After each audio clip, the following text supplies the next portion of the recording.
What's going on, everybody? It's me, Mark. Welcome back to uh, what I would like to call an emergency episode of Blerdkast Live. Here on Blerdkast Live, every other week, we normally highlight people within nerdy spaces, but today, Blerdkast Live is here to save a nerdy space, and I would like to welcome our special guest of honor today, Mr. Tony Cade. Welcome back to the show.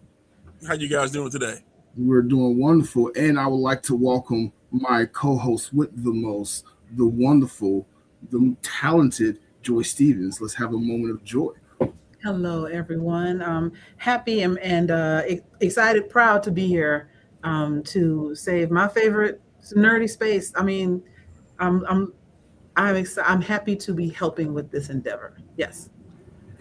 Perfect. That is perfect. So, like I said, tonight, this whole episode is dedicated to challenges, games, and comics. For those of you who do not know, there's a situation there. We're going to let Tony explain in a moment. But tonight, if you can, please open up your heart, open up your wallet, and go to the link in the description to the Challenges, Games, and Comics GoFundMe. The link is also in the crawl. It's in all the descriptions of wherever you may be watching. It's all over Facebook. It's all over anything Blerdography's been doing. If you can, just give it till it hurts. Tony needs so much love and care and attention right now, and the community has been coming out in droves showing support for Mr. Cade. So please, if you can, go and donate. But Mr. Tony Cade, since you're the guest of honor, since you know exactly what you're going through right now, why don't you give some of the people who are a little out of the loop What of current happened? events? Yes. Why don't you go ahead and explain what's going on? But what had happened was no. All right, all right. This is a quick situation. All right, back on the 29th of May, at the end of business day, I believe it was a Friday. All right, I get an email from the corporate offices of the company that owns the mall, Mm. letting me know that they are activating a clause in my contract, which says that if they want and stuff, I can be asked to leave with just 30 days notice. All right, and this is a contract that I originally signed when I first moved in. 20 Uh, years ago. it was 3 years ago. Okay. All right, it was a contract we originally signed 3 years ago, Mm. and that's because it was a temporary 1 year contract to see the way they explained it to see if I would be a good fit for the mall. Mm. All right. Uh, Now after that time period, though, I've never signed a new lease with the mall. But they basically, what I found out is like, I was first day I was panicking, like, is this real? So I emailed back the corporate office, never got a response. Then I called the general manager of the mall, who didn't pick up at that time. But later on that evening, when I was at home, he did give me a call back, and that's when he informed me that the mall was being sold. Hmm. All right, and at that point, I was pretty much like, there is no way I can be out of here in In 30 30 days, days. any way, Right. shape, or form. It took me 90 days to get in here. Mm. Lesson on, being able to leave within 30 days is just not going to happen. All right, so at that evening, I actually started looking, online to see, what spaces might be available, in the area that I could possibly, move the store to. All right, that Monday, they send a flyer around by security saying that on Thursday, not Thursday, but on Wednesday at 10:30, there is going to be a meeting with mall management and the vendors. Mm. All right. Because at that point, like I said, I thought I had done something wrong. It wasn't until then that I realized that everybody on the interior of the mall had gotten the same notice and that we were all being asked to leave within 30 days. All right. At that point, I actually reached out to some different, news channel connections that I had, Mm. to see if they could find some more information about what was going on. When that Thursday came by at 10:30, there were 12 vendors waiting at the lower staircase at 10:30 to meet with mall management, and mall management never showed up. Wow.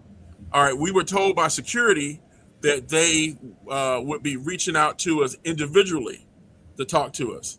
as soon as the general manager arrived on the property. Today's date is the 15th on a Monday. I have yet to see the general manager.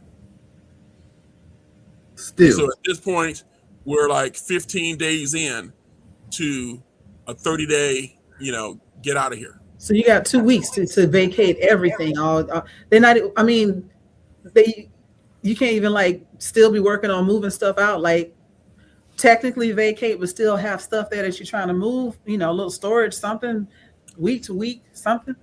We have gotten no information whatsoever. Basically, I did what I could do. I talked to like over a 2-day period. I had like 8 interviews with like every TV station and newspaper here in Atlanta. Just about it felt like you did. And some of the like the gold booth upstairs. They're the ones and stuff with the deep pockets, and so they were going to like reach out to lawyers and stuff like that, and then keep the rest of us informed. But as of this date, I have heard nothing. And then recently and stuff, some news came out about a potential buyer for the mall. But that's all we've heard. But if there's a potential buyer for the mall, do you still have to vacate, or is it something you renegotiate with them? Like, are they selling the mall contingent on it being empty, or is that even something you know? We have gotten no information. And that's the bad thing about it. They've given us nothing. This is worse than New York landlords, man. Slumlords, Well, like I said, I've gone through something like this, before over at North DeKalb Mall, which we were at for like 10 years. But we knew that the property was going to be redeveloped. Everything was like up front. And so we knew it was coming. So I was able to like save money, clear room on credit cards, get ready. And then when it did happen, they gave us 90 days, which, we all thought was fair and, doable, especially considering we had pre-warning. Right. In this situation, there was no pre-warning whatsoever. There was no talk about the mall being up for sale or them possibly closing the interior. And all of a sudden we get the thing saying, yeah, get out in 30 days. Yeah. With no backup information whatsoever. Well, I don't know about the price differential, but I know there's plenty of empty spaces in Atlantic Station. Specifically, there was a spot that used to be a like Black woman owned shop that hosted a lot of other small businesses that needed like what do you call it, brick and mortar. So it was a shop that housed a lot of other very small Black businesses. The sister shop, as a matter of fact, is what it was called, and they gone. So that spot is open. It's right across from Publix. Well, Publix is gone too, so it's right across from where Publix used to be. So, and I feel like from a square footage standpoint, I'm just throwing out ideas, Well, I appreciate it. Like I said, I've had people and stuff, telling me about all the empty spaces. One of the problems is that, all right, the going rate for square footage here in the Atlanta area is basically $25 a square foot. So it's like when you come into my store and you're standing there, you're standing in 2 square feet. So those 2 square feet are supposed to pay in rent $50 a month for just those spots that you were sitting in. Standing in. And that's one of the problems. Is like with a gaming store, not every square footage is retail sales. Right. And so it doesn't actually produce that type of money. Like I said, I've been, up front with like real estate agents and the people that I've, talked to. And it's like, even when I moved here to this mall, in the last mall I was in, I straight up tell them, it's like, look, you're not going to get a bunch of money out of my store. All right. My base products here in the store only average about $5. And let's be honest, there's really nothing in here that you can't go and get online, either on Amazon or Temu. All right. Which is the way it is with like most retail. Yeah. What I offer is community, and I will bring traffic to whatever area I go to. Like right now and stuff, it's like, the one vendor we have left in the food court, ask me every single week, what you got going on? You got an event? What's I because know exactly who you're talking about because Right. she's standing there with the little samples every time we come through Right. there. Yeah. Because that's how they make their money. There's going to be like the church crew that comes in, on Sundays to get food. All right. And then there's going to be like all the people that I bring in from my tournaments and events. Right. Like I said, like this past, weekend, or just to take Saturday.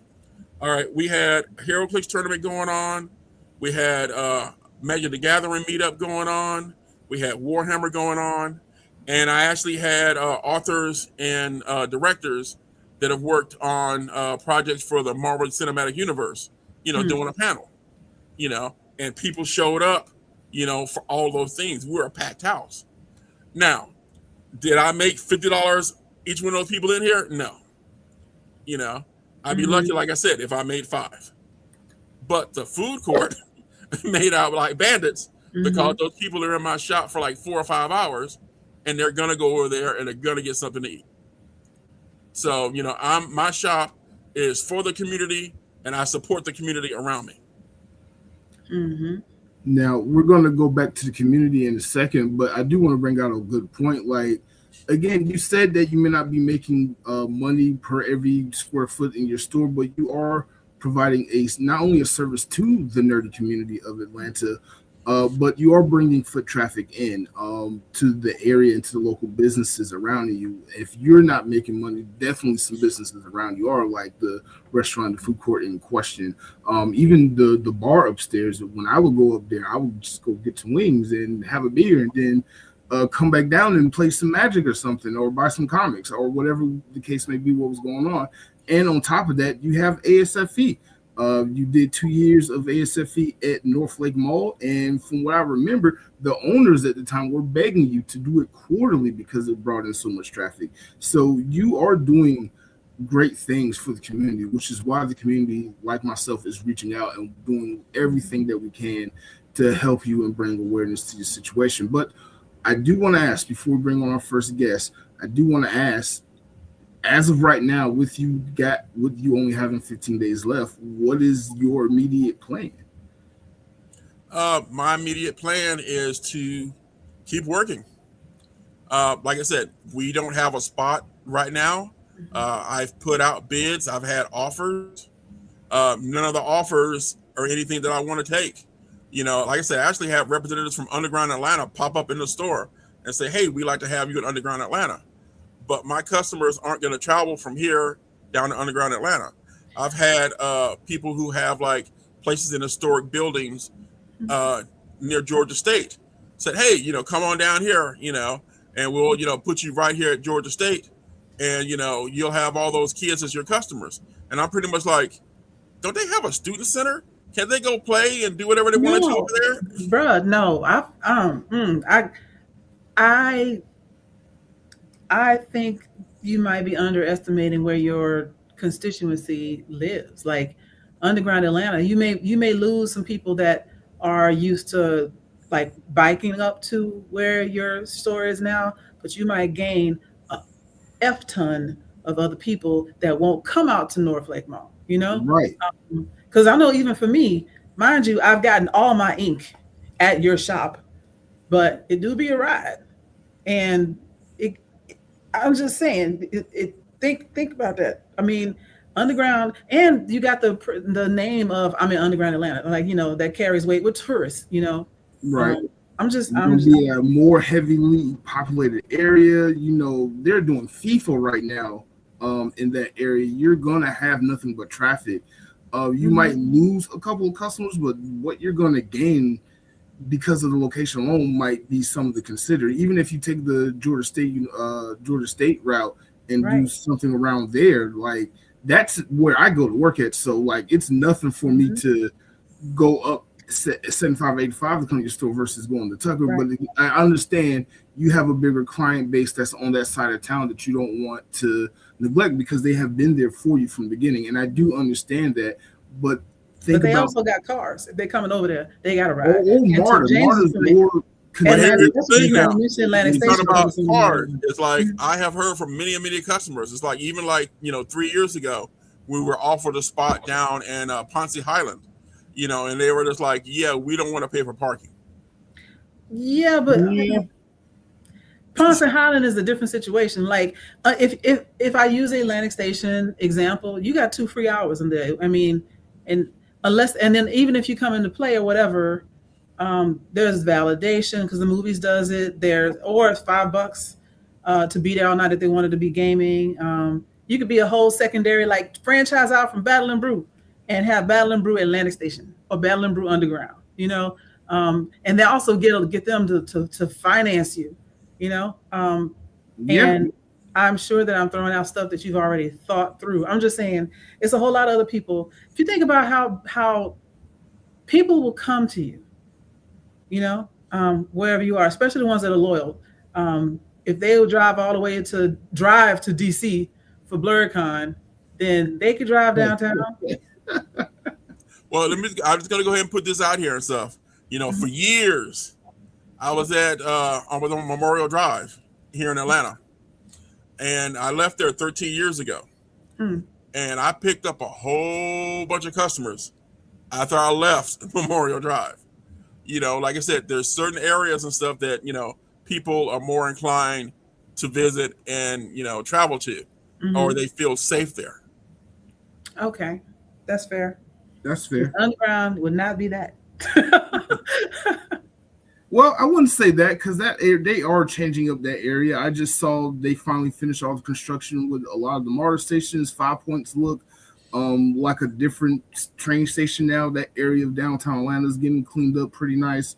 The underground people are trying to renovate that area. They are actively trying to make downtown Atlanta more international, if that makes sense. So it might be a good opportunity. It's not the old 5 Points of back in my high school days where we go downtown for a concert and you got worried about being out certain. You're robbing little 5 Points, yeah. Right, little 5 Points area for Syfe Street. I know that used to be rough, but it's not the same area that it was even 10 years ago. Okay. I'll keep it in mind. Like I said, they've made offers. Yeah. We shall see.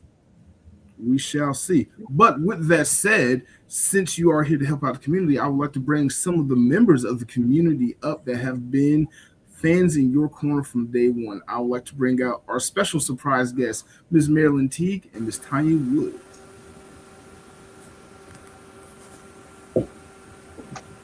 Hi, everybody. Marilyn, you there? She was in the chat just a second ago. She was. But how are you doing, Tanya? I'm good. That's wonderful. That is wonderful. Now, tell us, Tanya, how long have you known Tony Cade, and how long have you been a customer of Challenger? I always have to put Tony down as my longest known friend on those neat security checks. I've known Tony 4/5 of my life. I've known him, I think I figured it out the other day. I've known him 45 years, 44 years. We met on MARTA. I think in between like King Memorial and what station is that right in front of it? Anyway, we were going to the Atlanta Fantasy Fair, which was an early convention here in Atlanta that they used to have at the Omni. Back before the Omni had the second Omni building and all the hotel and all that kind of stuff.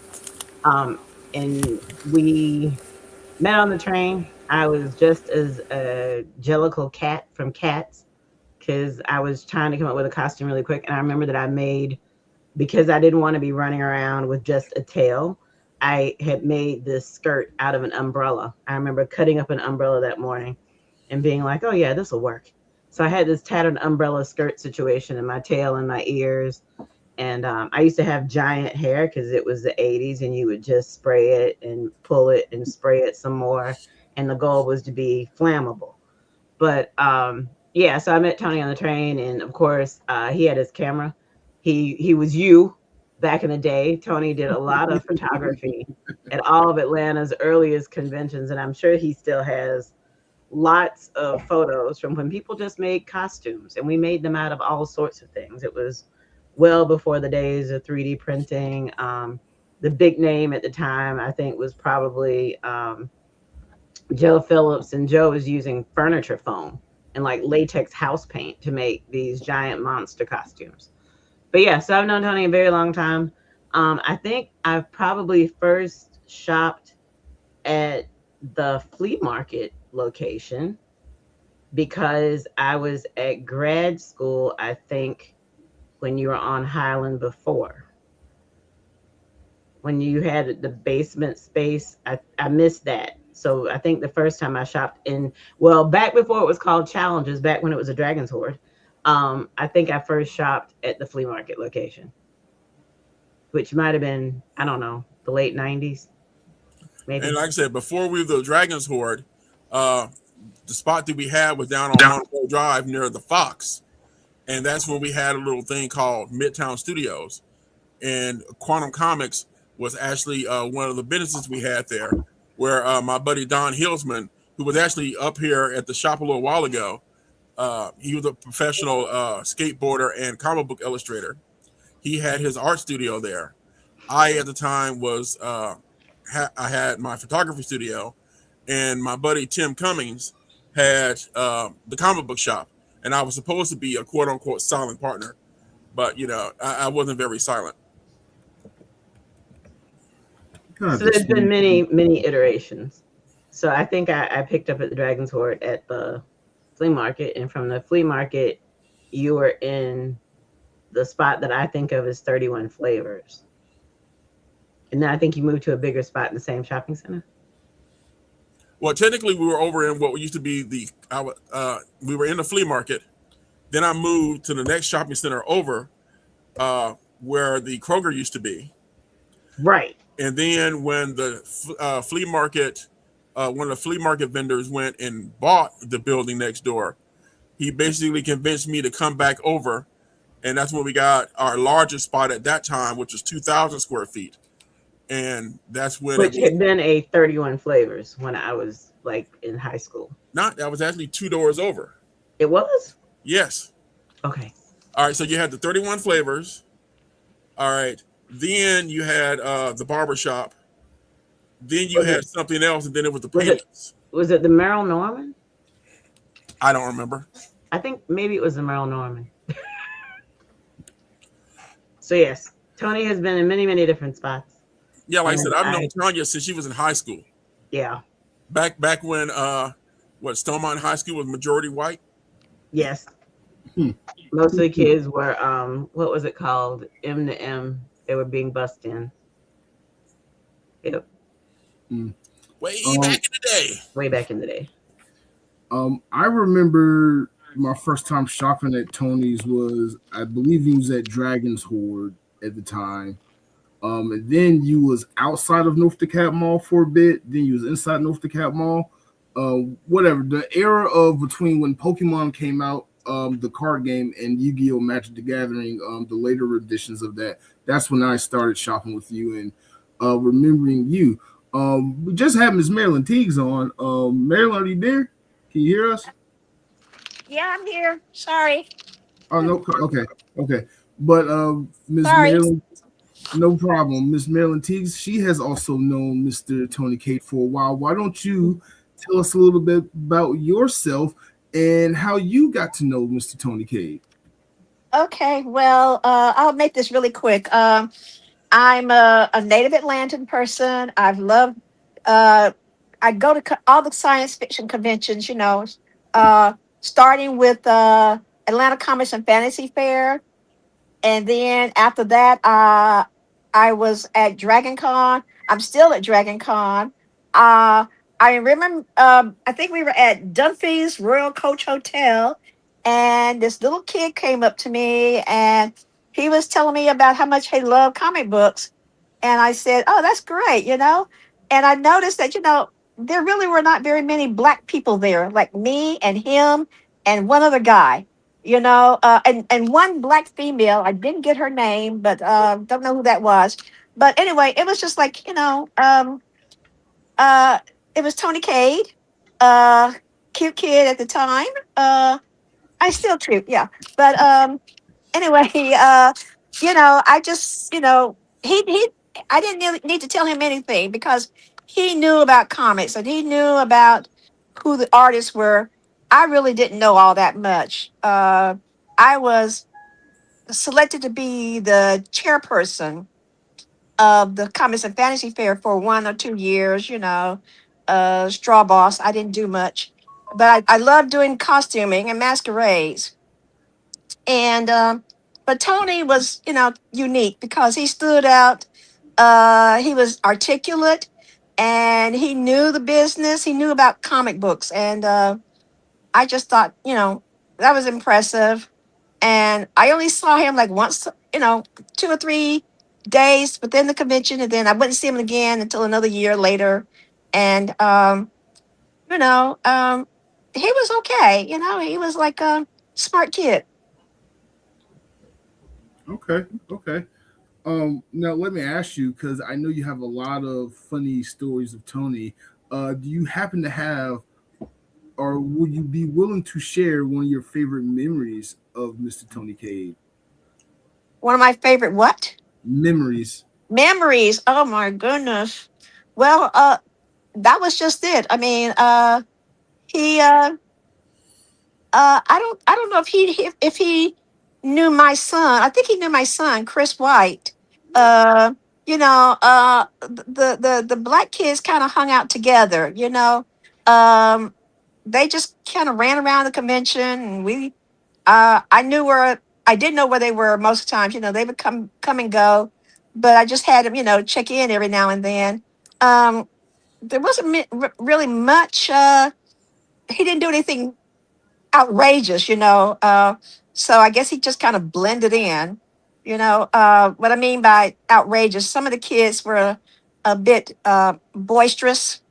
We had to like calm them down and tell them not to run in the halls, but I just remember Tony being really a smart kid who, I'm sorry if I keep calling you a kid, Tony. But he was just he just enjoyed being in that atmosphere. Okay, okay. What about you, Tanya? What is your favorite memory of Mr. Cade, since y'all have been such close friends for so long? Well, I knew that this was going to come up, so I was thinking about it last night. And I don't know if Tony remembers, but he taught me how to drive stick. And he had this ancient brown, what is it, a Datsun? Was it a Datsun? No, it was a Celica.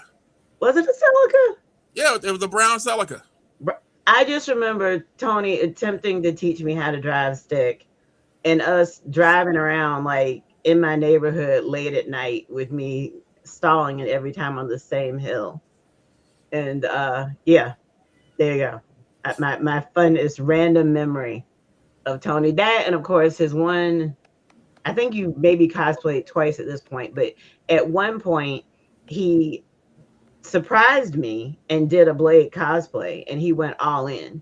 He had the head tattoo and everything, and I think I was probably in graduate school, and I flew back just for Dragon Con, and I think I was working like probably guest services, and I think I was upstairs in the party suite, and he just came rolling in, and I looked over and was like, because it was so surprising, because Tony isn't really the dress up kind of a guy, but he went all in. He had the shades. He was committed. I could appreciate it. I was my one and only cosplaying experience. But if you're gonna go hard, go home. Never again. Go hard, go home, and you went for it, and I appreciate that. That was also the evening of the assless red leather chaps. I don't know if you remember that or not. What? What? No, you can't say that and not explain. That wasn't me. No, you might not have noticed, but that same party, there was a group of people. It was like a suite. So there was a living room, and over on one side of the living room, I noticed that there's all these people congregated looking at something. So of course I go wandering over to see, well, what is going on here? And it was a scene, and there was a pair of assless red leather chaps, paddle involved. Oh yes, the wild wild parties. The Wild Wild Dragon Party. Con. Whatever you're into, it was there. Yeah, it can definitely happen at Dragon Con. Dragon Con is like Vegas. All sorts of things. And I actually think it's probably toned down now compared to like the 90s. I think it was a bit wilder in the 90s and the early odds. Yes, the 90s were a wonderful time. Yeah, the 90s. I just remember there being like now you have these kind of big public space things and there still are room parties. But back in like the 90s and the early aughts, everybody had a room party. So you just kind of wander for hours from party to party, and you'd be like, whose room is this? Whose party is this? Who are these people? You know, you want to party with the leather and lace, another party with the furries, you know, another party with the LGBTQ, you know, community. Then there'd be the amalgamations in the hallway because people would spill out into the hallway, and now there's just a hallway party. And maybe that was the genesis of, you know, the big lobby parties. It's just the excess overflow from falling out of the hotel rooms. But there still weren't enough of us to do a black party. No, this is true. There are now though, and there is such a thing. But yeah, back in the day, we always talk about how there were like 10 black people in Atlanta fandom spaces, and we all knew each other. We all knew each other. All know each other. A couple of people have, you know, disappeared over the years, and I'm like, I don't know where they are. And then there's a couple of people that have moved away, but we're still in contact with, like Joe and Lex. They now live in San Diego, but we still keep in contact with them, and we see them from time to time. But yeah, if you ever get a chance to, you need to get Joe Phillips on your show. The man is ultra talented, very talented artist and costumer. And he was doing it back in the day. Back in the day. Him and Fiona Leonard, Baroness Boom Boom. They, like I said, Joe was making stuff out of literally, he was carving like furniture foam and then painting it with like latex paint. And he was making just giant foam suits, like all kinds of monsters and creature characters. And in fact, I think really, if you talk to him, he was the genesis for the way that costuming is now judged, because he was taking home the prize every year. And so that was when they first introduced this idea of journeyman, novice, and whatever, because he had to be in a category by himself. It wasn't fair for everybody to show up and look over and be like, oh yeah, there's a 7-foot pink alien over there in a tutu. You know, I'm not going to win anything at this thing.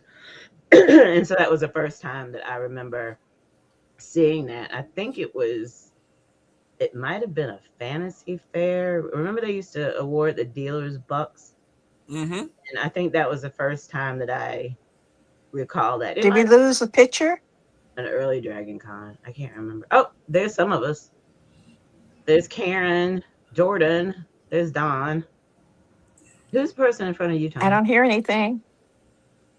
Oh, did we lose audio on? Yeah, I hear you now.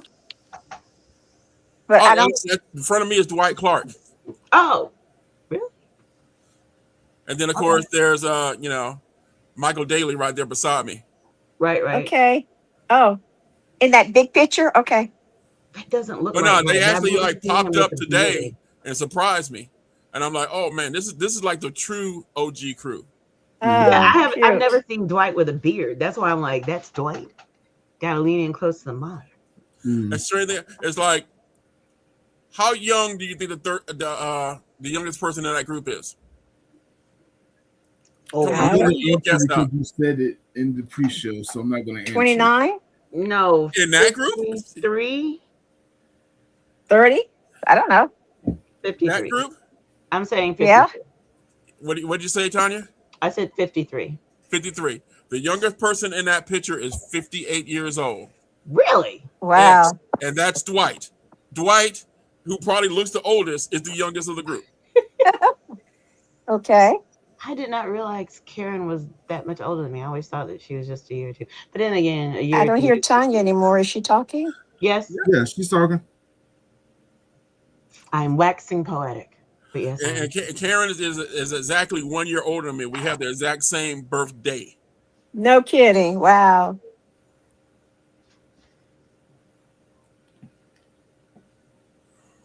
Now, Oh, there let me she ask. is. Okay.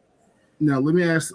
Before we go, Tanya, Marilyn, what would you like to see the future of challenges now that Tony's in this predicament? I don't want to say predicament. This situation. What would you want to see challenges and games and comments go from this point? I think that Tony has always been resilient, and he's had to move before. He's had to wonder if his customers were going to move with him before. I'd like to also point out that Tony does a lot beyond just hosting the games and the things that actually benefit the store. For years, Tony has hosted like after school tutoring sessions and had folks that came in and used his space for after school tutoring went on for what? I don't know. It still goes on. It's gone on for years and years. Young artists, he would give away paper, the blue line paper they use when they do professional comic. He would give them that paper. He would give them pens. He's looked out for a lot of people well beyond just buying things in the store, just shopping in the store. If you've shopped in the store, you know that Tony is great for making recommendations. I think a lot of younger fans have probably been introduced to any number of card games and new titles because Tony is always quick to say, "Hey, if you like that, you'll probably love this," or "Have you tried this band?" And he's giving away a lot of free product. It might be an older book, it might be a demo deck, but he's really been there for the community. So I'm sure that he's going to find a spot. When I talked to him the other day, he was talking about people driving, and I told him, I was like, people leave their house every week and drive 30-45 minutes to eat somewhere. True. He should think of challenges in the same way. People who are your customers that drive, if they I think probably your average customer does come in maybe once a week, twice. You've got people who come in the game and they probably come in a bit more, but just like the Gundam folks, the comic folks, if they're coming in once a week, I think True Blue customers are going to make the drive. We're at a weird time now where there aren't that many brick and mortars left. So I think people understand the value in that. And yes, you could get it off of Amazon, but what you can't get off of Amazon is the community. You True. aren't going to talk with Tony. You're not going to talk with Cayman. You're not going to have somebody that can tell you about some other writer that's also on this book. They can't point you to similar genres. Those things are missing when everything that you buy is online and coming from some third party seller who's really just kind of disinterested. So I think that those things are important. I think people understand the value in that.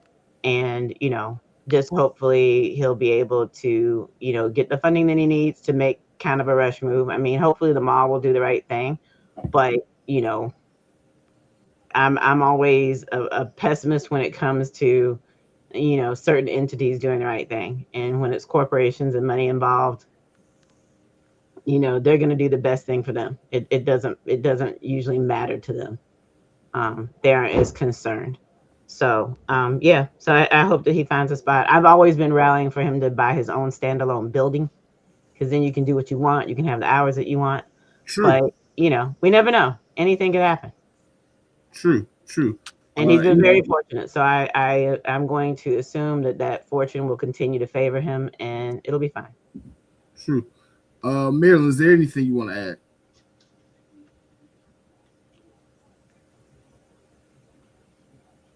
Yeah, Can you nothing hear you us? heard. Okay. But thank you both so much for coming on. We're gonna bring up our next guest. We're gonna put y'all on the backstage, or y'all can bounce if y'all want to. But thank y'all so much for coming I'm on. still not hearing anything. You still can't hear us? All right. James, why don't you go ahead and move them to the backstage, and you can come on up, and I'll talk with you in the background. All right. Oh, sorry. Bye. Now, Tony, you have done a lot for the community. Like Tanya just said, you have done a lot, and we're definitely going to talk about that. But first, we got to talk about these indie comics that you be having in your store, and a lot of the creators that you bring in the store to let sell their books and create in your store, and the comics you have yourself created in your store. So I brought up our guy in the chair, James, who's an avid shopper at your store and very famously known for getting into arguments with some of these indie creators about their works. So welcome to the show, James. How are you? Welcome back, Joy. Thank you.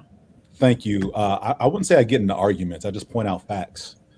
That's true. That's true. But there have been several times I send you at the shop with Marcus Williams or Greg Burnham or whoever the case may be, and you are excitedly engaged. James likes to tussle.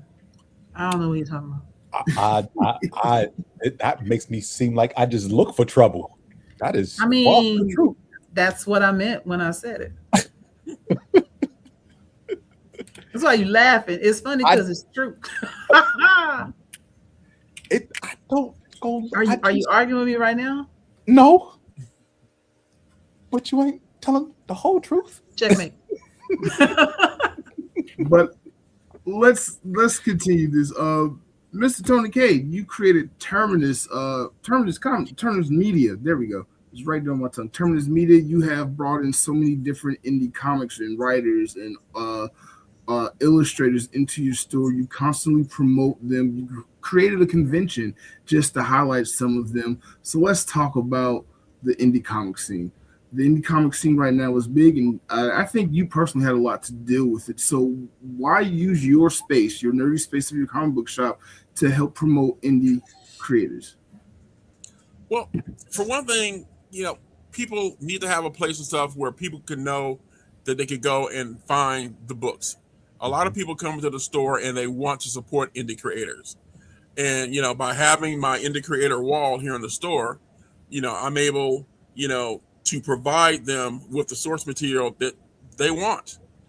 And, I always tell the creators, is like, I have no problem, carrying your book, but it's up to you to market your book, so that people know to look at it when they come into a store like mine. One of the things and stuff I usually do, people ask is like, well, will you carry, my book in your store? And I'm like, okay, this is what I'll do. I'll go ahead and stuff and let you come do a signing here at the store, and you get to sell your book. You get 100% of the profits. Okay, I'm going to sit back and watch and see how well your marketing has brought people in for your signing, and also the reactions of people to your book. All right. After they've done their signings, all right, if, let's just say, the arbitrary, feeling that I might have about the book afterwards, I would just straight out buy copies of the books and put them on my shelf and sell them. But I always leave it up to them and stuff. It's like, okay, show me, that your book has the quality that people want, and show me that you're going to do the marketing for the book that's going to sell it in my store.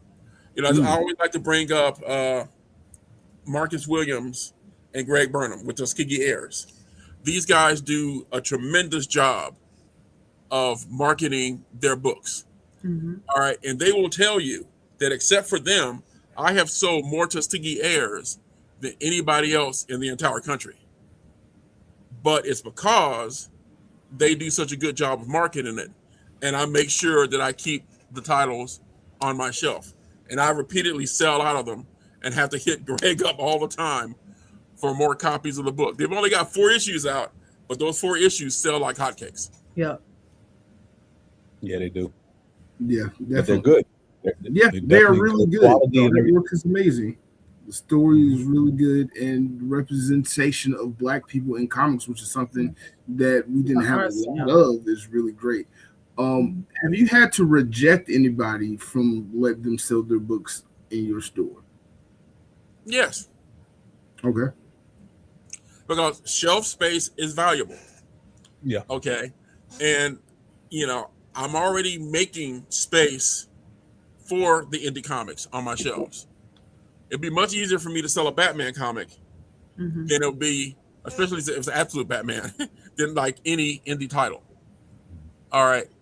And so, my thing is to, sell as many books as possible.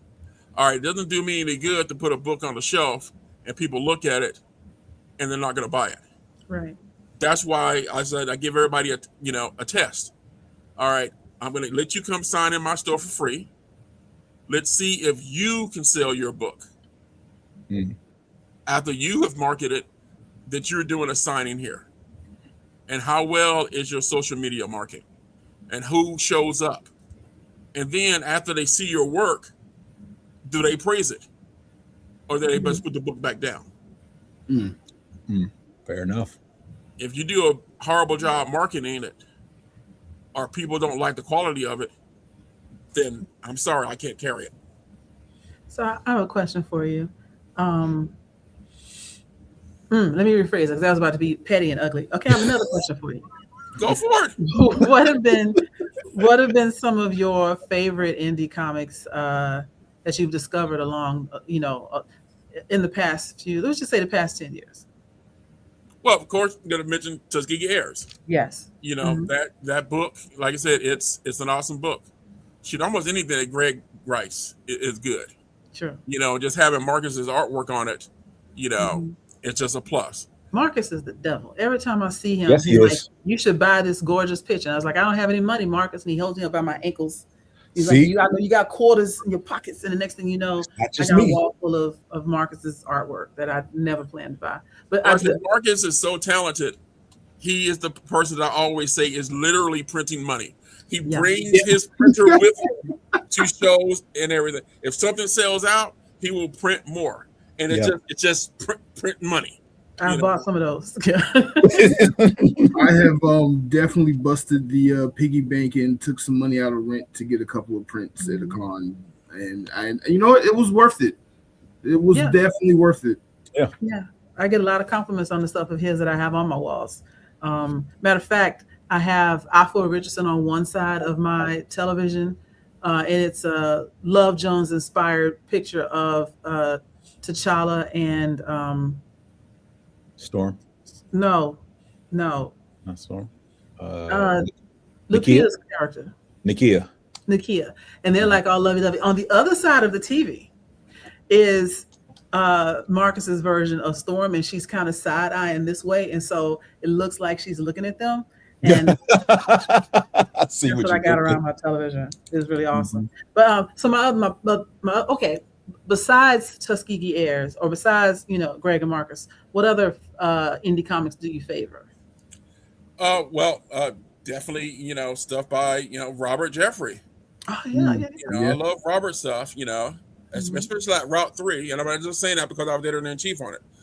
But he produced some really nice books. So I like carrying his books, and then the Chonga series by Milton Davis. And also Robert Jeffrey. That one is a pretty nice seller, here in the store. And Noble Ward does some good stuff, with Vegas baby stuff. I mean, like I said, there's so much local talent here in Atlanta. Yeah. Of putting out some really good books. It's like, what is it? I took, on Free Comic Book Day?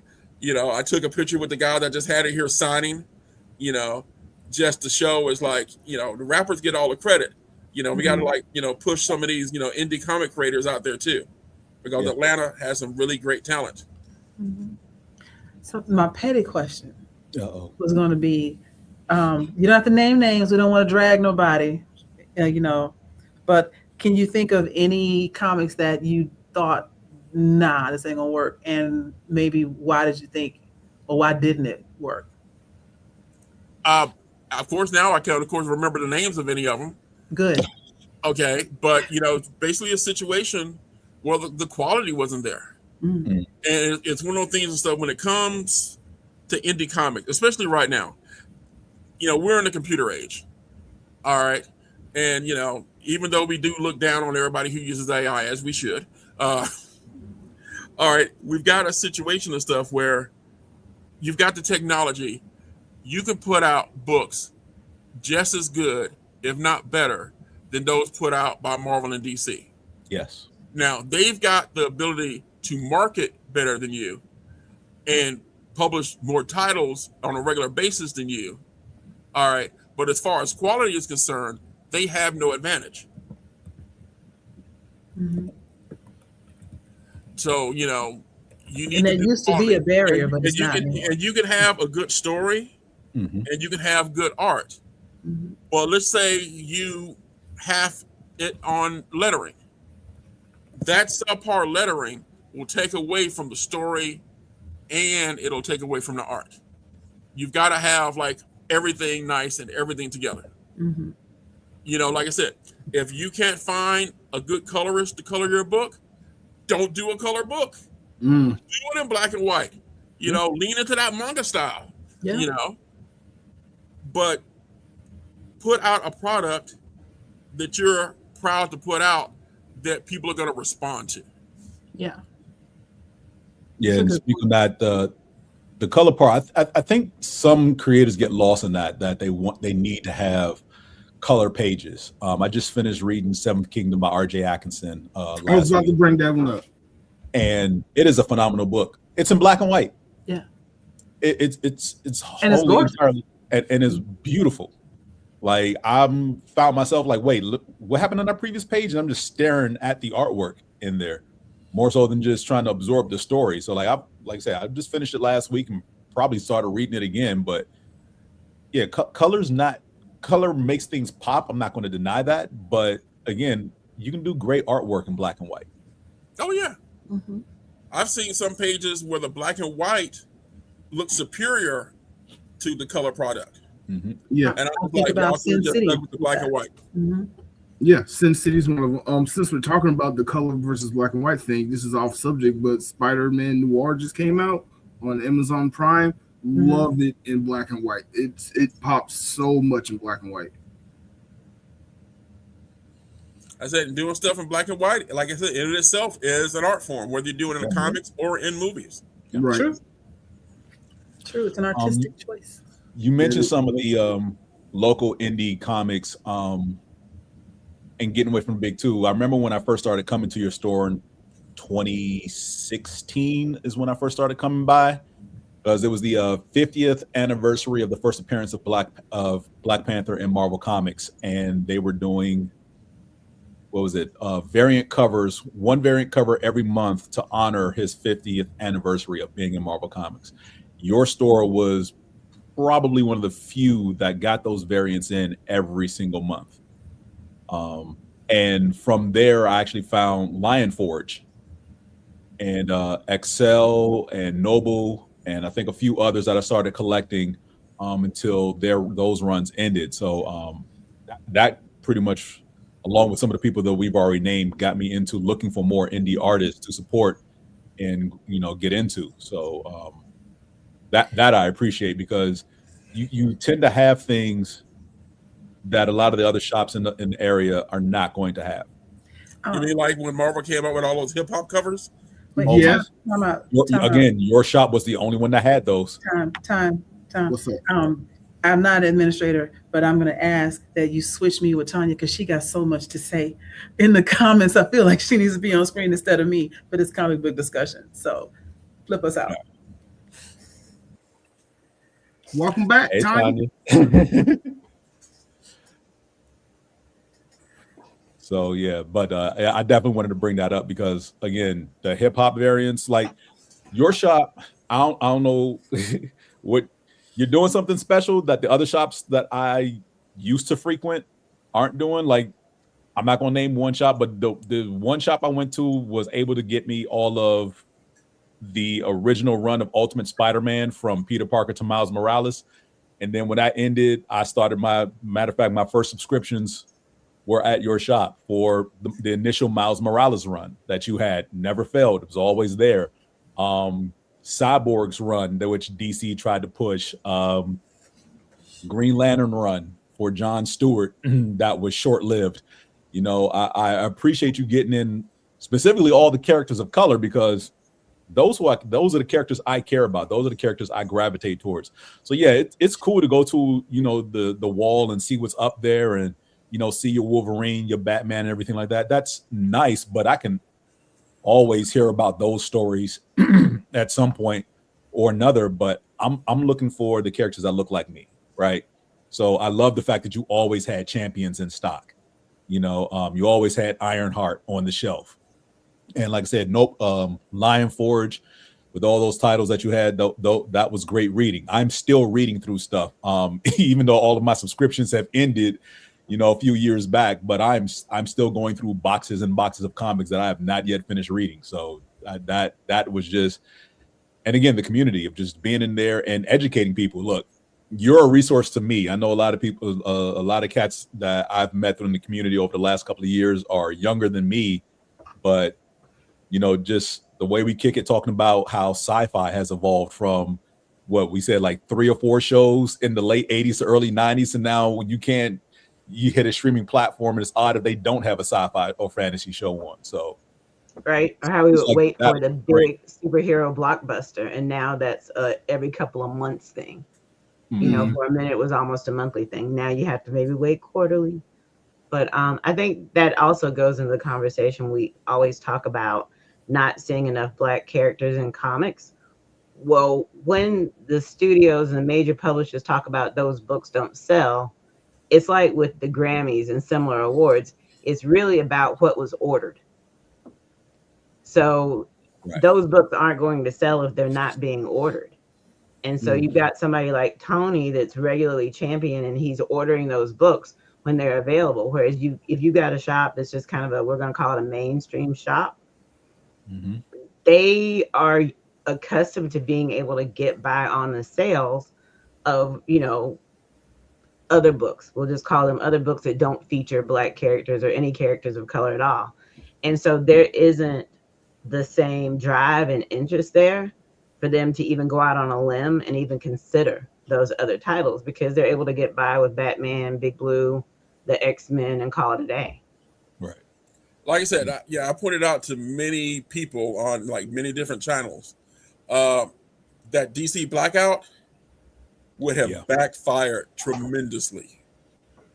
Okay, that was not going to be helpful to what any of us wanted to actually happen. But like I said, I'm going to support, the Black characters because I want, them to be able to be found when people are looking for them. But it's also up to you guys to make sure that you put these books on your subscription list and get them.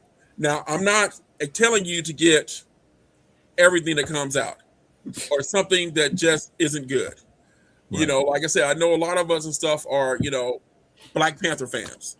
And let's be honest, some of the Black Panther series that have come out recently were not worth our money. And, just because there's a Black creator doing the book does not mean that it's worth our money. All right. But, get out there and support the things that are good.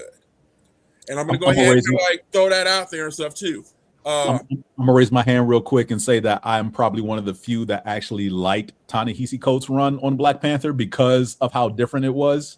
It was more political driven than anything else. Like if you were looking for an action adventure for Ta-Nehisi Coates' run, you weren't getting that. It was more of, this is the political climate of Wakanda after Namor had just flooded, the whole country, and we're rebounding and recovering from that. And while we're dealing with that, we got a prison break that we have to deal with and tracking down a couple of fugitives. And while we're dealing with that, we have to deal with how the government's going to, go forward and everything. So for me, that was enjoyable reading because it was more of either, I won't say rebuilding, but reestablishing the world of Wakanda, if you will, as far as how this country operates and works with so many different levels, from leadership on down to just logistics and everything. So I enjoyed the Ta-Nehisi Coates run. I know a lot of people turned their nose up at it, but I will be an oddball with you.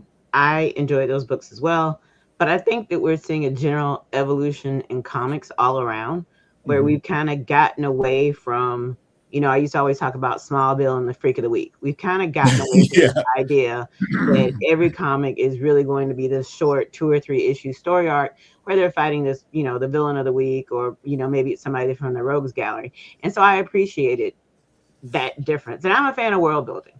So to me, that added an additional dimension that you didn't always see in those Yes. books. So I liked it. But, you know, everything isn't for everyone. That is true. But I still think that one of the major things that I talk about, and I've said it endlessly on panels, if you want to see books with people that look like you have to buy the books.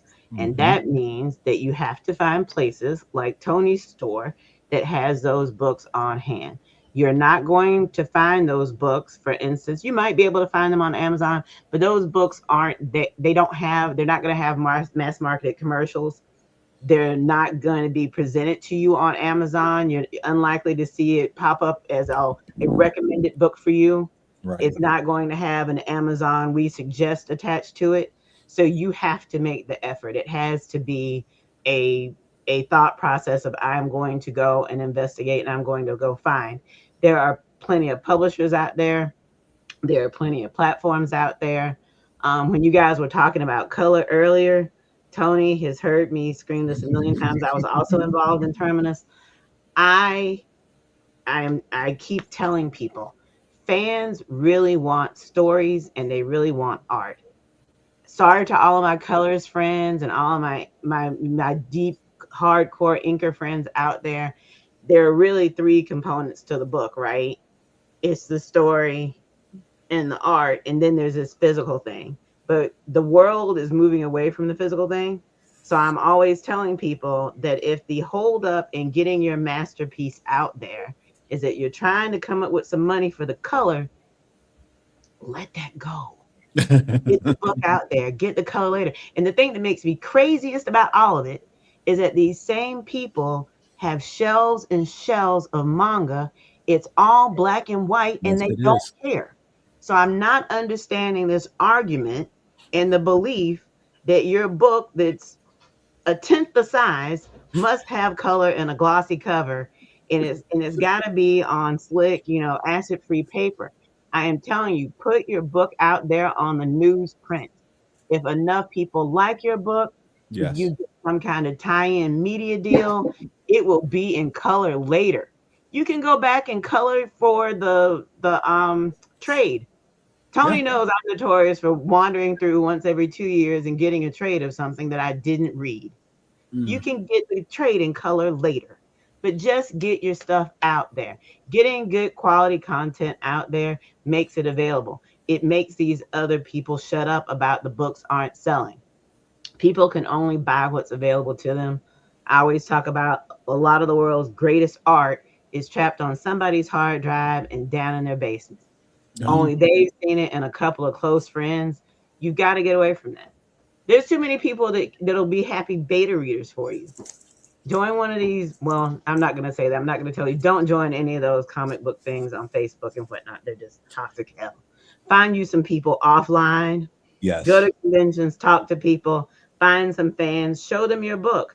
You know, what were they called? Ash cans. Back in the day, people would go and they'd make a couple of Xerox copies, staple that mess together, and they would walk around and give them away. Yeah. Do that. No one is going to turn away your good Xerox copy if it's really good. And don't let yourself be prohibited by art. I see a lot of people who are like, well, I can't afford this artist that I want. I love my artist friends too. Get your book out. The writing is the part that people are going to find most important. I have freely talked about, I won't even bring it up here. There were several books that I had followed for years and they got like a really bad artist. And I still struggle read the book, but tried not to look at the panel. One of the most difficult things ever. Because I'm like, I actually look at the art, it's going to make me hate the book. And I'm not going to do that. I'm just going to, because I know that the story is still great. They've just got this weirdo that's making everybody look like they're on roids, and it's making me crazy. But get your stuff out there. Yeah. You know, so that people like Tony can sell your book. Right. 100%. And we can keep brick and mortar stores alive, because I already said why buying everything online is not the business. Although I do love all of my online publishers. There are lots of great sites out there. Definitely go. A lot of them let you read a couple of pages of the book. And I'm one of these people that I spend money because I work hard, so I feel like I can spend the money that I made however I want to make it. But at the same time, I always tell people, when you're talking about I don't have money for this and I don't have money for that, you have to break it down in your head. Like when I go in the store and I look at the prices of steaks, I'm like, youch, they want $26 for 2 T-bones. Well, but the fact of it is, if I throw a 50-cent potato on it and a $1 bag of lettuce, which is actually the same brand that they use at that particular place where I would go to get the steak, I still have 2 steak dinners for the cost of one had I gone out.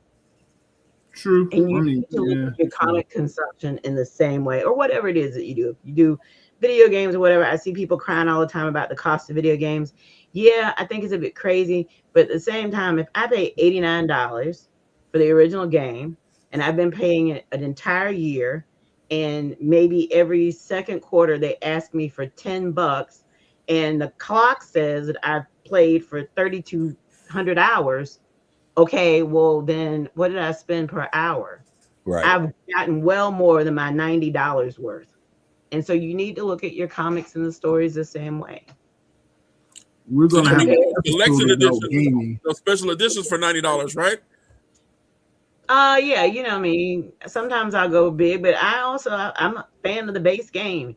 And then if I get in there and I'm like, okay, and you just stay out of this, Mr. Simmons. You just because he and I, What This did I do guy, now? no, I could feel it through the camera. I didn't do anything. Sometimes I buy the base game, and then if I get in there and I play a little bit and I like it, then I'll upgrade a little bit. What you will never get me to do though is spend $56 for some digital clothes for my digital character. Oh yeah, no. That just isn't happening. I found out the other day that a friend of mine did that, and I really had to pause because I was like, I thought I knew you. What do you mean you're spending $30 on in-game clothes? Right. I was like, hey. And if you're doing that, then you definitely need to go to Tony's store and buy black books. Right. I said what I said. If you got money for a fake horse and some digital clothes, then I'm needing you to support stuff in the real world. My problem is it's not just video games and comic books. It's also Funko Pops and manga and Lego sets that I've been putting together. That's the way that Life as a Geek works. You're not allowed to have one geeky thing. Nah, trust me, you it's have not to have one all the thing. things. It's like being a creative. If you're a creative person, you got to have all the things. Like I don't know a single person that's like, oh yeah, I just make costumes. If you go to their houses, oh, I make costumes and I knit and I paint and I've got these Funkos and sometimes I play video games and I write poetry and I'm in a band. Oh, slightly off topic. This little thing I just recently put together. Oh, okay. What is that? It's a Miles Morales mask from Spider-Man. So yeah, that I just, and that's probably the least amount of time I've spent putting together anything. It only took 90 minutes. Everything else took about 10 hours. Oh, and speaking about supporting creatives, we even have crochet meetups here at Challenges Games and Comics. Well, we do have another creative backstage I want to bring up real quick while he's waiting. Mark, if you don't mind. Say what? I said we do have one of those creatives backstage waiting right now. Yes. Hey, you let me go. I've said my piece. You're out there buying manga, you will live buying an indie book with this black and white. Say what I said. I'm gonna have to go with a bumper sticker and some t-shirts or something, because I'm gonna start drilling that home hardcore. So when we started Terminus Media, our first 2 books were black and white anthologies. And ash cans. We printed ash cans. The ash cans were for San Diego Comic-Con, right? I forgot about those. Yeah. That was an interesting truth. I forgot about the ash can. Yes, I would like to thank you, James, for coming on and talking comics with us. But I would like to welcome to the show Mr. Marcus Williams, the visual. How are you doing today, sir? I like how you edited my name there. That's pretty dope. I'm Marcus Williams, the visual. I mean, that's cool. I like it. It works. What's going on? How y'all doing? How y'all doing? We're doing good. We're doing good. How's it going, Marcus? It's going good, man. What's going on with you? Just trying to make plans and I hope they had come through. All right, man. Listen, worst case scenario, I say we just find a parking lot and just put up like a really big circus tent every weekend and just do a pop-up, man. It's not really that hard. You know what I'm saying? There's a little bit of back and forth, but they can't stop us until the cops show up. And depending upon where you put it, they're not coming. Or not anytime soon. Exactly. See, it's all about creative, you know what I'm saying? Crackhead energy. You don't really have to stay in one spot. You know, as long as if you're fast enough, they go, who's in charge? We don't know. Yeah. Keep it moving. Yes. Right. But thank you for coming on. We about 30 minutes ago was literally talking all the good positive things about you and Greg Burnham and your artwork and his storytelling. So thank you for coming on to the show. Thank you for this being your first time on the show. But why don't you go ahead and start with telling us some of your favorite memories or a funny story that you might have of Tony Cade or just of anything that you may have done inside of challenges, because you're up there a lot. Yeah, no, it's been a beautiful decade, man. I can speak on Tony, and I have to a lot of people when they're talking about, hey man, is there any comic shops in Atlanta? And it's always been a super quick answer. I'm like, you've been in challenges, right? You know, I've had celebrities ask. I've worked with people in the industry that are coming through and coming in. It's like, where the black-owned bookstores? I was like, that's an easy answer. Go to challenges. Talk to your man, Tony Cade. Let me know. Really been a great decade. We've been working on Tuskegee since 2016. So Tony was one of the first easy, fast adopters, supporters, as far as comic shops and retailers go. And it's, and here's the thing. And this is how I can frame Tony and his support for the community, and I always have. And it's not to make anyone else sound bad. So let me preface that this is not to make anyone else sound bad, but Tony set the bar so high that it kind of makes everybody else look bad. Not on purpose, but that's just the way it is. So, for instance, when it comes to supporting independent artists, and I can speak for us. I don't know about everybody. I can speak to how Tony has treated us. Obviously, I know he has supported everybody else, but I'm speaking from my perspective.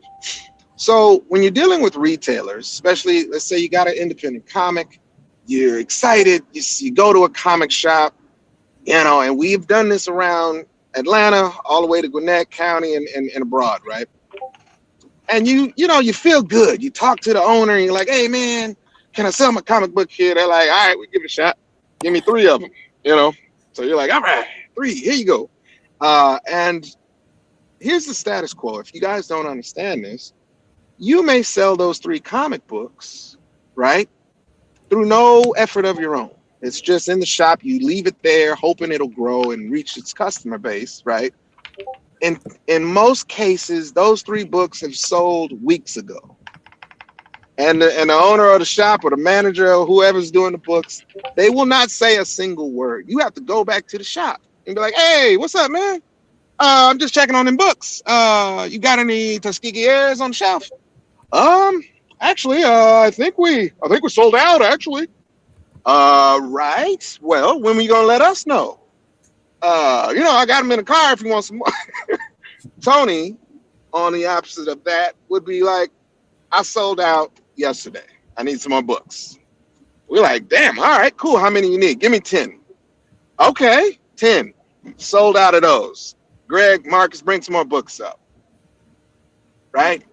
He set the bar high on not just, supporting, but also keeping it in front of his actual customer base.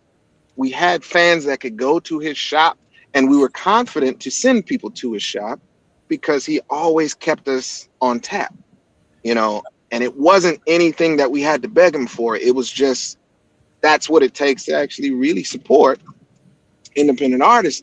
And it really does help because, you know, he would post pictures of families walking out with our book. You know, we would be able to share, hey, y'all, check this out. Tony is killing it. Y'all need to be more like Tony.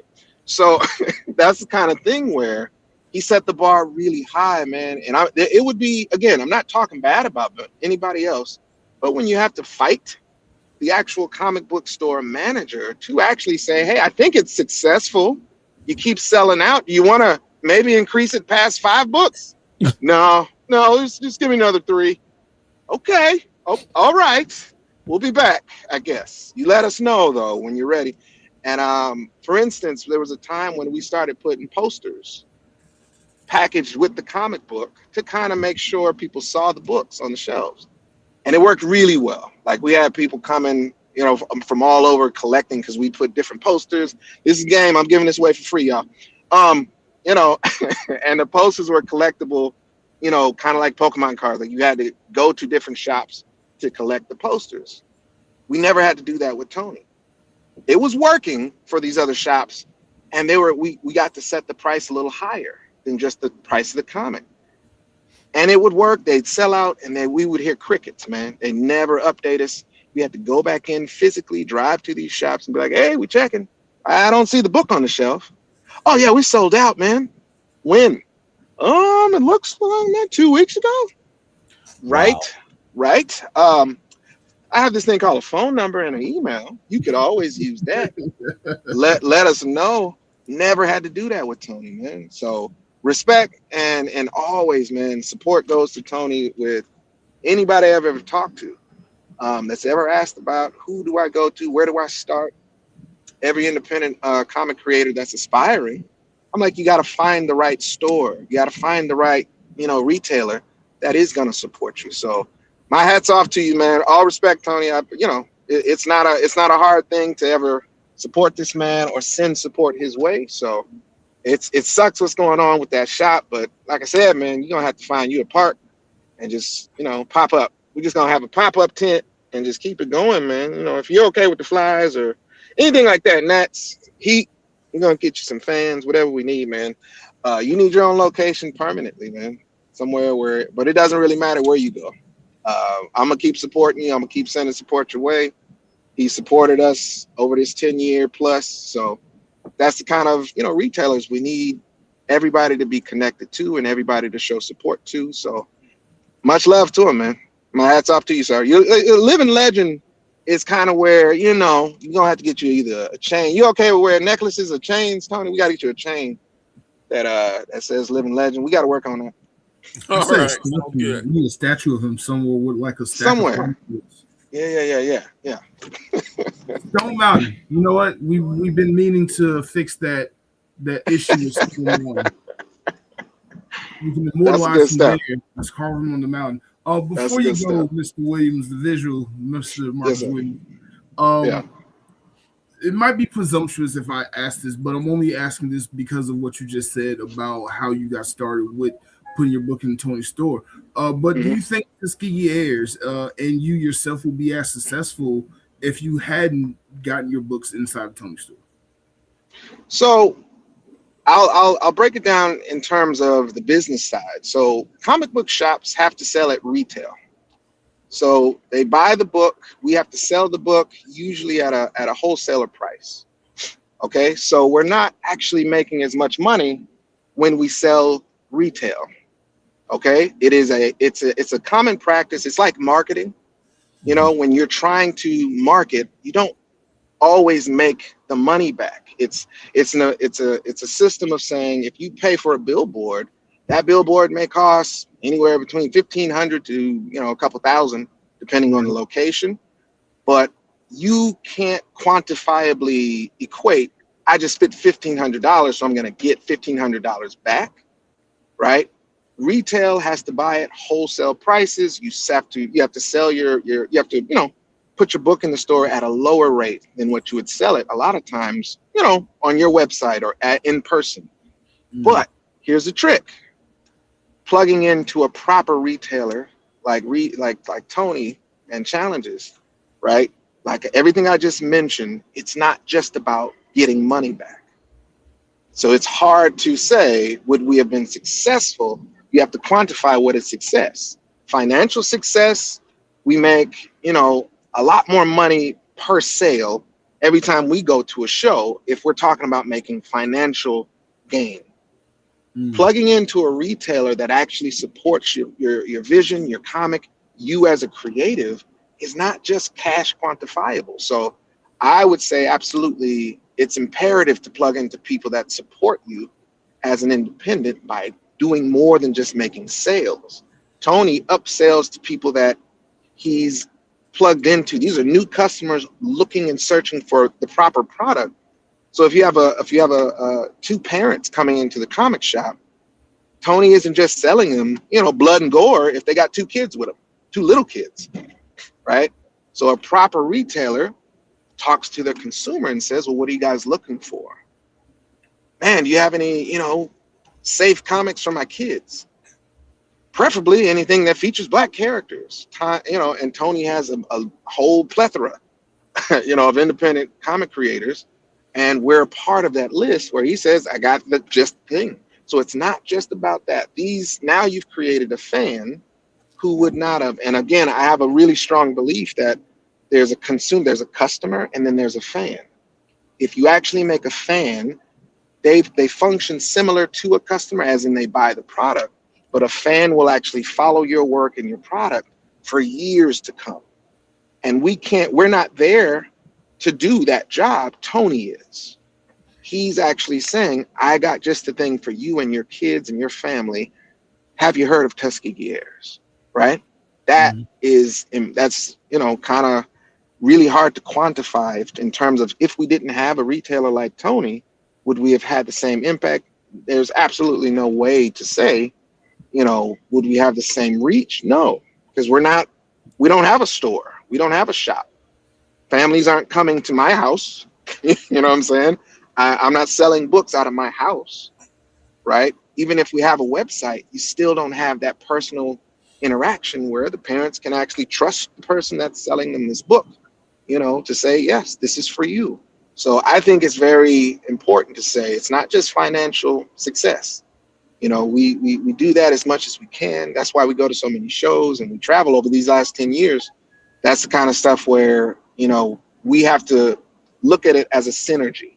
It's a system of support where we have to do our job, and we find retailers that's going to help, with that process of not just selling the book. Money is nice.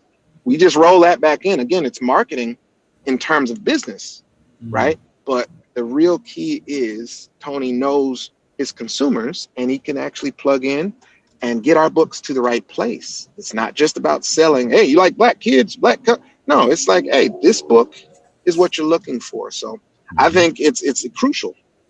If you understand the business of comics and you understand the business of actually having a goal of reaching the right consumers, you got to plug into the right retailers. And Marvel and DC understand this. They've been in business for so long that it's almost like McDonald's. McDonald's doesn't even have to say McDonald's anymore, right? So if you understand, the consumer understands the product long enough, no one has to explain who Batman is, right? It's just the legacy product. No, that's the big facts. And thank you for the knowledge you were secretly dropping about just building a brand and all of that. That actually is perfect for a future episode of Blerdkast. But thank you for coming on. I appreciate you so much for just taking this time out to honor Tony Cade and just further explain like what his store being physically open means to not only you but to the community. Because you're right. Even other comic book retailers, they just want your money. You want the community to understand what they are purchasing. There are several times where I've gone into your store and you was like, hey, I know you're trying to just support the business, but you already own that issue. Why don't you get this? Or why don't you check this out or look at this? And you always direct me to something else. So that is wonderful. But again, thank you, Marcus the Visual Williams, for coming on. Is Joy still back there? She gone. Hey, Joy. Before we go, I do want to share just one or two stories of me personally and Tony's shop. Tony, you do a lot of things. You help the community. You do STEM work. with the community. After school program work, you work with a lot of gamer life. You work with a lot of indie creators. You host events in your store. You do gaming events. My favorite thing been that I've done in your store has been your Yu-Gi-Oh tournaments and your Magic the Gathering tournaments from my high school and college era of life. And the reason why is because growing up for me, um, in the black community, it wasn't super cool to be nerdy until I came across your shop and saw all the other black nerds gathering there every Saturday to play Yu-Gi-Oh. Oh my God, I spent so much money in high school at your store. I'm just remembering that, but like later on when I venture off into college and even just in my adulthood, you let me come in and practice my camera work. I've done photo shoots in your store. I've done video shoots in your store. You've let me come in. You've let my friends come in and just do whatever and not ask for a single dime out of us. And I even remember me and you went back and forth a couple years ago about me coming and doing something. I was like, no, if I'm making money in your business, you need to make money in the business. You was like, no, just come in and build something and help the community. You do so much. And I'm just going to be honest with you. Me doing this and me wanting to help you out is for selfish reasons because I need your store to physically be open. I think a lot of your customers feel the same way, that they're helping you out because selfishly they need you to be open because of everything that you do for the community. There needs to be a statue of you somewhere in Atlanta, next to a lot of the great Atlantean ATLians, as I should say, who have helped build not only the community of Atlanta and the culture of Atlanta, but the black culture of the city as well. It needs to be in the Blade outfit, though. Yeah. Oh, 100%. It has to be in the Blade costume. Absolutely. Absolutely. Well, somebody out there has photographs of me in the Blade costume. Like I said, unfortunately, it was so long ago. It was before everybody was walking around with cell phones. So. Mm-hmm. Just a hard copy picture. You know, I had like, you know, a much sleethier, you know, Tony, you know, back when I had the 6-pack instead of the abs, you know. That's well, awesome. If you posted it on Facebook at any point, it's definitely findable. It's on Facebook somewhere. Okay. I've seen it. I've seen it. Bits and pieces of it, but I've seen it. Before we go, Mr. Tony Cade, I have to ask you, because you put so much time, effort, and energy into the city of Atlanta, I have to ask you, what is your favorite thing about the city of Atlanta? My favorite thing about the city of Atlanta? Yes. The fact that I kind of like think of it as, yeah, this is as close as we're going to get to Wakanda. Yeah. You know, this is our city. And, you know, strangely enough, it's like if, you know, federal troops decide to roll in, you know, they're going to meet some, you know, resistance, you know, because we're not going to let them do just any old thing here in our city. Not in Fulton County. This ain't what you want. Oh, like I said, the cab going to represent too. Yep. 100%. 100%. Oh, but real quick, I want to like point out to you guys because like the show's only an hour and a half, right? Mm-hmm. Yeah. I mean, we're gonna go over a little bit anyway, but the floor is yours. Okay, a little insider information here. All right, when I was talking about the DC blackout thing, all right, I'm gonna go ahead and point out and stuff that DC does care about representation. Okay, for those of you that have checked it out, they're gonna have Static is gonna be joining the New Titans with issue number 38. Okay. All right, I can go ahead and tell you there is going to be a limited edition cover. All right, that will only be available at black-owned comic shops. For when this book comes out. All right, there's a group that will let themselves be known soon publicly. You know, I'm kind of like, you know, little information slip now of basically a group of black retailers, and we have been working with DC Comics, and I personally have had meetings with DC Comics, and we have talked to them about the quality of books with black characters, and that, you know, I personally, you know, pointed out and stuff is that you guys need to do the same marketing for these books that you do for the Absolute Series books. Yes. And while you're at it, why not make sure it's the same quality as those books? All right. That will get you out there.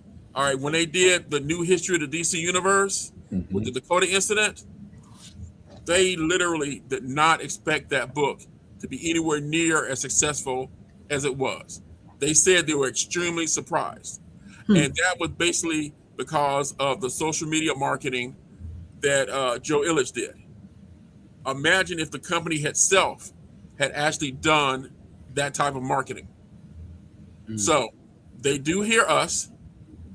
They are going to, make some moves, but we need to get out there and make sure that when, certain titles come out, and there will be titles coming out starring Black characters, all right, that you put these books on your subscription list so that your local store will order them, or you can just go to challengesgames.com and order them off of ours, and we'll be more than happy to ship them to you. But, make sure you order the books. Be proactive and not reactive. Right. All right. And that's going to create the change that we want. But like I said, make them create something to put out something that's going to be the quality of what you want. But remember, the main color that they're attracted to is color green.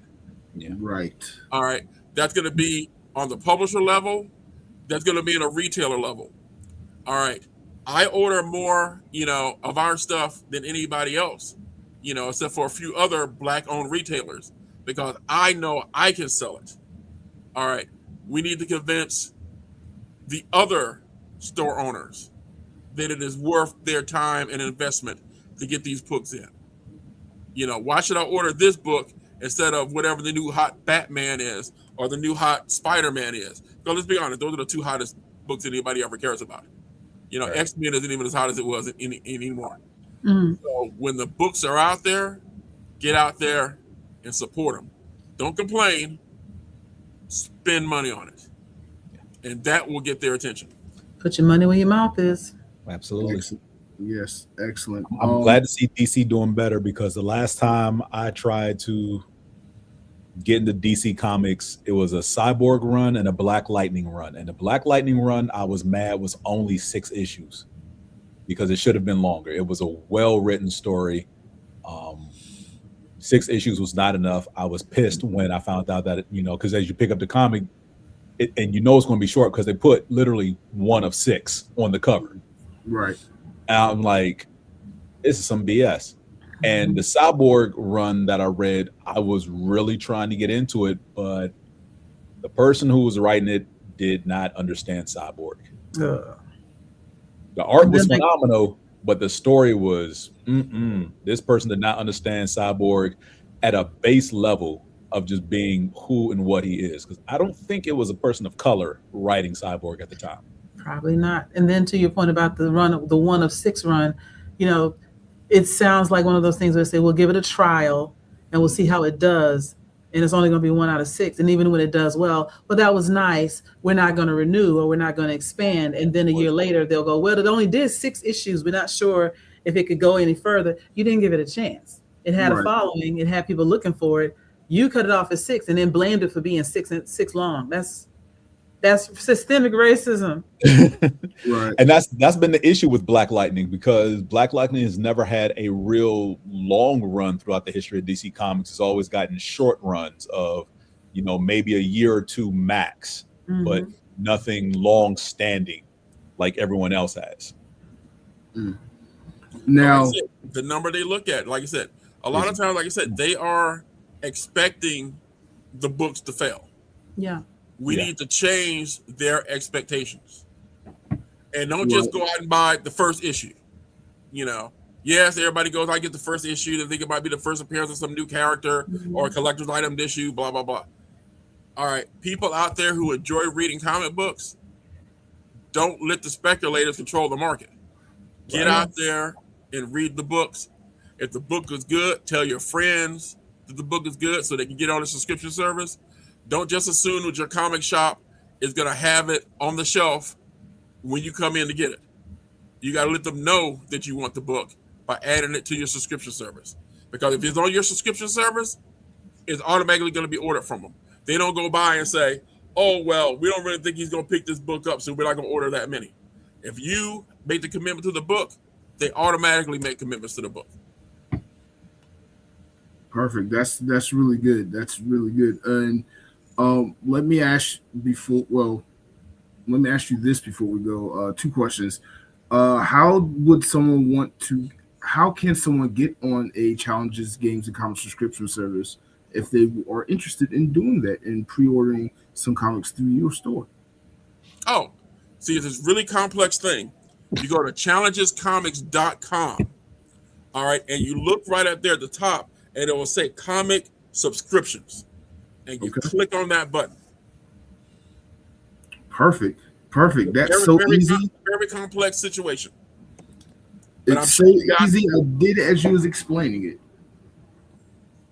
It's right there on the website, and we are completely set to ship whatever you need, especially if you're doing it. And like I said, I have literally pallets of Gemini mailers. I supply the indie creators here in Atlanta with their Gemini mailers, so we got it shipped. We can get it to you nice and safe. Perfect. Last question, and then we can go ahead and end the show. You've been in business for 30 plus years. You've been a nerd your entire life. What has been your favorite part of your career as a business owner in this nerdy space in particular? I guess one of my favorite things and stuff is like, a few weeks ago, a bunch of my customers showed up that had been with me, since I was they were teenagers, and we were on Memorial Drive, and my shop was like a haven for them because it was where they could be themselves. They could be as nerdy as they wanted to be. Now when they stepped outside, they had that code switching down. They'd be sitting there talking about the Hulk versus whoever. And then one minute, then they step outside and the girl walked by and they'd be like, yo, what's up, shorty? But while they were in the store, they were all into that nerdum, and it kept them off the streets. And now these guys are like 40-year-old men, and they're coming into my store with their kids. And, that just, gives me a really good feeling. And, another part and stuff is we've had screenwriters classes here in the store. We've had artist meetups, art classes. When people that, have come through my store or worked with us when we were with Terminus Media, and now to see them doing work for Marvel and DC, makes me, feel good. Yeah. That, I actually, help somebody, fulfill their dream. That's wonderful. And again, that's the whole reason why you're here. You've helped not only me, but so many other people just be safe and stay off the streets. Not that I cannot. Oh my God, high school. Yeah, that I cannot condone enough. I was in your store every Saturday without fail. So many other people. I remember that. But you've done so much good work. I hope you continue to do so much good work. And I wish you the luck. This is probably one of the hardest episodes I had to do. Just because it's your store. It's a place that I grew up, spent 15, 20 years of my life. I'm almost 40 myself. And just to see you have to go through this again, it's a little sad and heartbreaking, but I know you're going to get through this, and I know you're going to be better than ever because you always seem to be bigger when you go through some situations like this. Because I remember where you were before, and I see where you are now. You are definitely continuing to do the Lord's work. But thank you so much for coming on. I hope this episode helps get some awareness to your GoFundMe campaign. I hope you find a store soon, sooner than later, because I don't think you need to have any time off. We need to go from the mall to wherever you at, and we just keep it moving like nothing happened. But that's what we're gonna try to do. Yeah, that's what we're gonna try to do. We're not slowing down. Like I said, 2 weeks ago, I had chess tournaments for kids going on up here. Last week and stuff, we did the thing with Juneteenth in the mall, and I had the speakers and stuff come in from the Marvel Cinematic Universe. This week coming up, We got the pre-release for the new Marvel set from Magic the Gathering. We're gonna just keep clicking. Perfect. Just one more time, where can everybody find you on the internet if they are looking to purchase comics or just follow you and see what you in the store is doing? Oh, right here, right next to my name, it says challengesgames.com. All right, perfect. And you can contact me through there, or just email me at info@challengesgames.com, or friend me on Facebook, Tony Cade. I'm the one that's not the football player and not the real estate agent. Okay. James, where can everybody find you on the internet? You're rarely on the show, but if people want to follow you and see what you're up to. Instagram, Threads is pretty much where I cause the most havoc and chaos. And on the Moana Nui podcast every month, talking about anything nerdy or sports.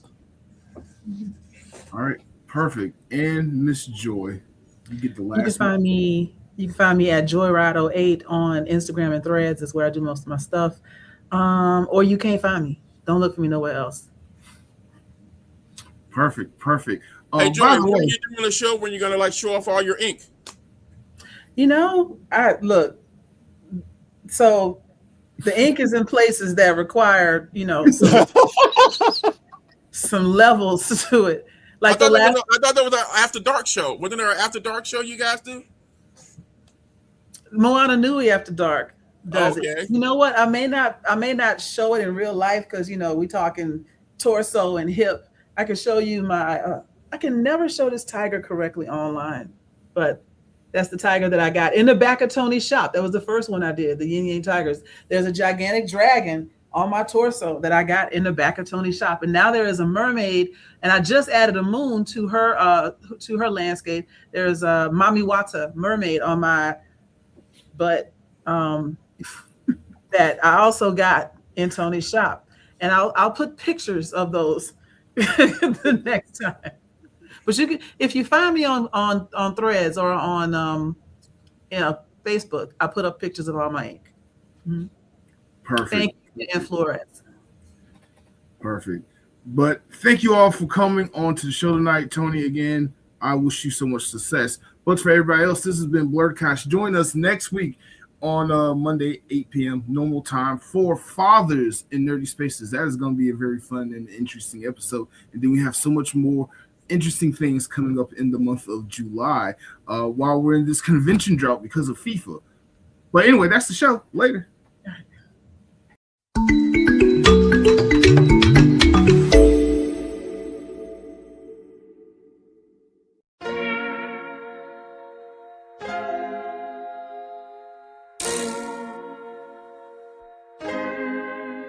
So many stories left to tell, even if we have to ourselves. Can't keep history on the shelf. If they won't tell it, we will. If this the land of the free, was a freedom then, when they annexed Hawaii and called it Cedar Lands, without any type of payment and no signing off. Called themselves a republic in 1894.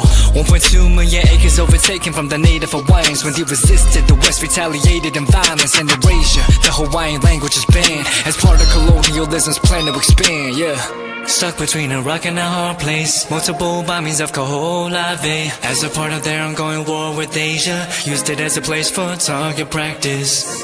No consent or compensation. Colonizers call for annexation. No regard for all the locals. School will never let you know. So many stories left to tell, even if we have to ourselves. Can keep history on the shelf. If we won't tell it, we will. Too many stories left to tell, even if we have to ourselves. Can keep history on the shelf. If we won't tell it, we will. We will. So if you put Hawaii into perspective, well, Black and Asian history is interconnected. Considering the fight with the Pacific, then of course versus Asia, they was treated as a middleman for war, but didn't let the Western colorism run its course. Cause dark skin was a sign of dignity to core. The land was taken in the name of capitalism, when prior to it was an actual kingdom. Clap back at the system. Stuck between a rock and a hard place. Multiple bombings of Kaho'olawe as a part of their ongoing war with Asia. Used it as a place for target practice. No consent or compensation. Colonizers call for annexation.